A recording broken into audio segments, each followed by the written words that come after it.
અમદાવાદ ચાંદલોડિયા વિસ્તારમાં આવેલ દુર્ગા વિદ્યાલયમાં સાંસ્કૃતિક કાર્યક્રમનું આયોજન.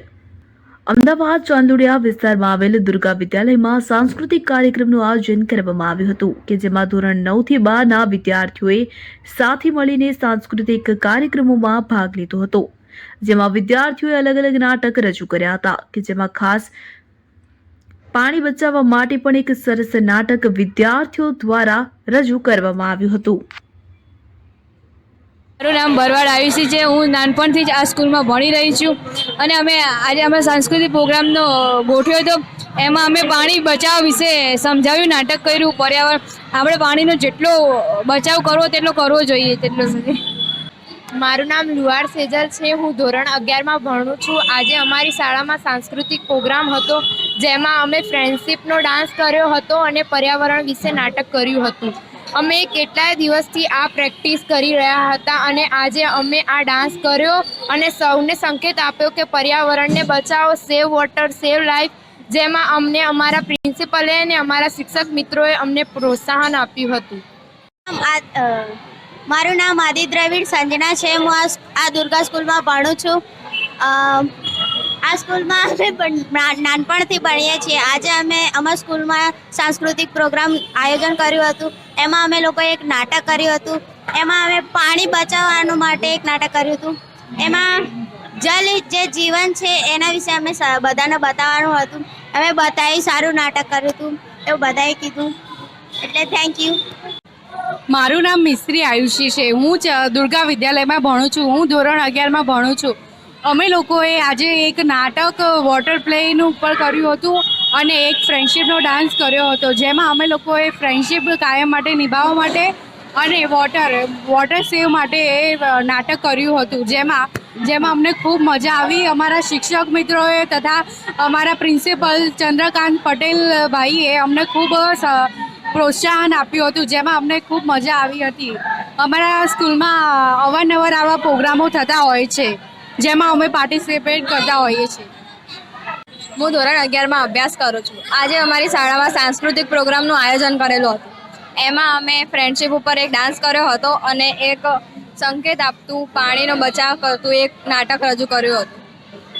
એમાં અમે શીખવ્યું હતું કે પાણીને આપણો મિત્ર બનાવવો જોઈએ, પાણીનો બગાડ ન કરવો જોઈએ, પાણી કઈ કઈ રીતે વેસ્ટ થાય છે એ બધું અમે સમજૂતી એ નાટકમાં આપ્યું હતું.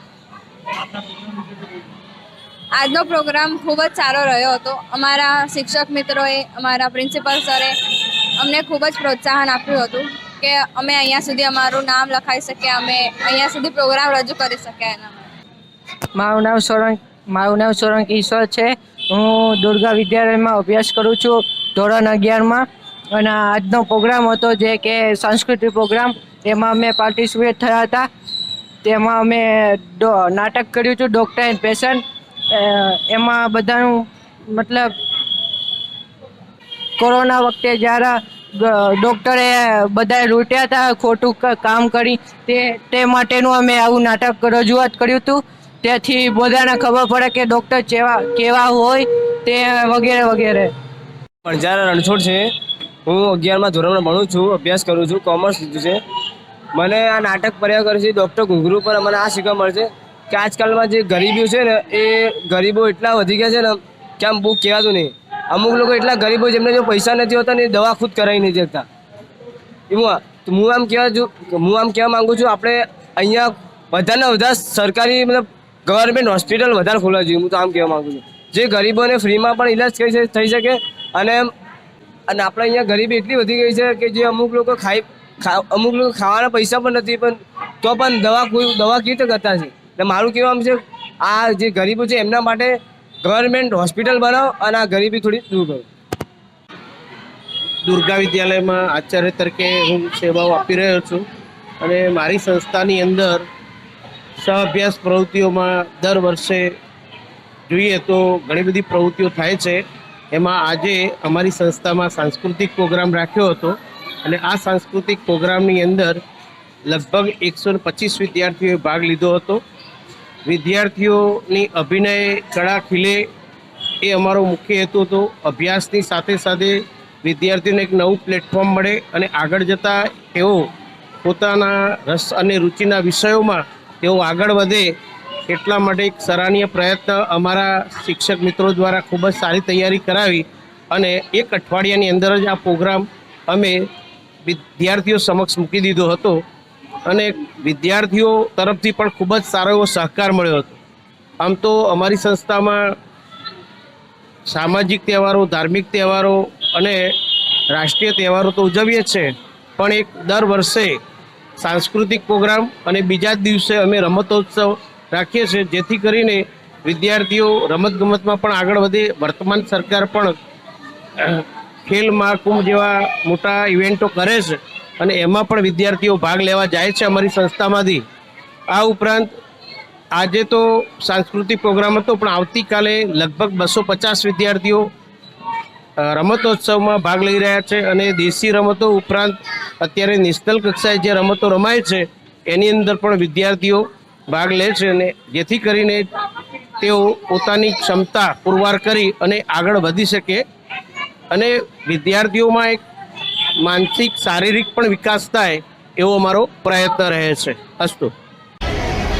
આજના આ પ્રોગ્રામ નિમિત્તે દુર્ગા વિદ્યાલય ચાંદોડિયા અને અમારા આચાર્ય શ્રી CM પટેલના નેતૃત્વ હેઠળ અમો આજનો એક પ્રોગ્રામ કે દર વર્ષે અમારો એક સાંસ્કૃતિક પ્રોગ્રામ ચાલતો હોય છે અને અમારી સ્કૂલ જે વિસ્તારમાં આવેલી છે એ વિસ્તારમાં બાળકો કે એના પેરેન્ટ્સ એટલું બધું એફર્ટ કરી શકે એમ નહીં કે જેમાં ટ્રેનર હોય કે જેમાં ટ્રેનિંગ આપવામાં આવે, બાળકોને એવું લાંબા સમય સુધી શીખવાડવામાં આવે એવો કોઈ અમે એફર્ટ કરી શકતા નથી ખર્ચ. એના કારણે પણ અમે બાળકોની અંદર રહેલી એક તાકાત, એક ઉર્જા, એક શૈલી, એક સ્કિલ જે છે એને બહાર લાવવા માટે આવા દર વર્ષે આવા એક પ્રોગ્રામ અમે કરતા હોઈએ છીએ અને એ પ્રોગ્રામના અનુસંધાનમાં બાળકો પાસે માત્ર ને માત્ર 3 દિવસની અંદર અમારા જે હિતેશજી સાહેબ જે ટ્રેનર છે અને અમે લોકોએ જે સહકાર આપ્યો, આ હિતેશજી સાહેબે બાળકો સાથે ખૂબ સહકાર અને પ્રેમની ભાવનાથી એમની અંદર રહેલા જે કર્તવ્ય છે એને બહાર લાવવાનો પ્રયત્ન કર્યો છે અને એ પ્રયત્નના ભાગરૂપે આજે બાળકોએ માત્ર 3 દિવસની અંદર એક પિરામિડ કે જે સાંસ્કૃતિક કાર્યક્રમનો એક પાર્ટ બની જાય અને બાળકોને પણ આગળ જતા એવું કંઈક લાગે કે અમારામાં કંઈક રહેલું છે અને એ રહેલી વસ્તુ બહાર ક્યારે આવે તો એ પ્લેટફોર્મ અમે પૂરું પાડીએ છીએ.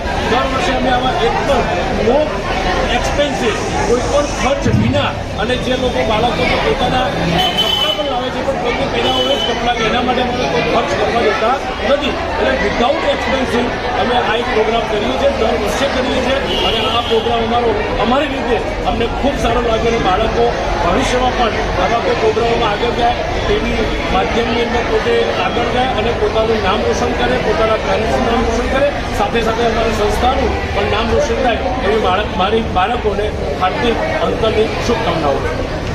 સાથે સાથે આ પ્રોગ્રામ પિરામિડ સિવાય પણ મારી સાથે અહીંયા મારવાડી સોંગ હતા, ફિલ્મીને લગતા કેટલાક કાર્યક્રમ હતા અને એમાં એક નાટક હતું ડૉક્ટર ઘુંઘરું.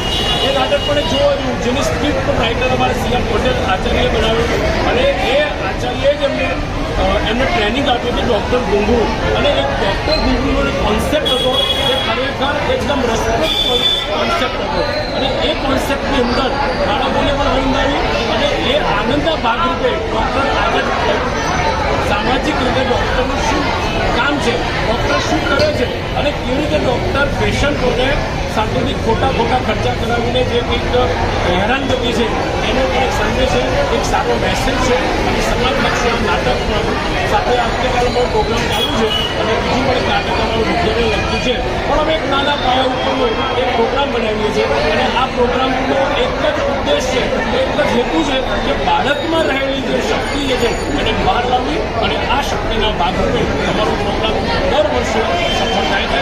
આ અગાઉ અમારી સંસ્થા જેને જૂની બનેલી સંસ્થા હતી આજે ગુજરાતી માધ્યમ દિન પ્રતિદિન બાળકોની સંખ્યા ઘટી રહી છે, ગુજરાતી માધ્યમ આપણે કહીએ તો અચકાઈ રહ્યું છે પણ છતાં જે બાળકો અમારી પાસે આવે છે એમને અમે આવા પ્રોગ્રામ આધારે એમની શક્તિનો બહાર લાવવા પ્રયત્ન કરીએ છીએ.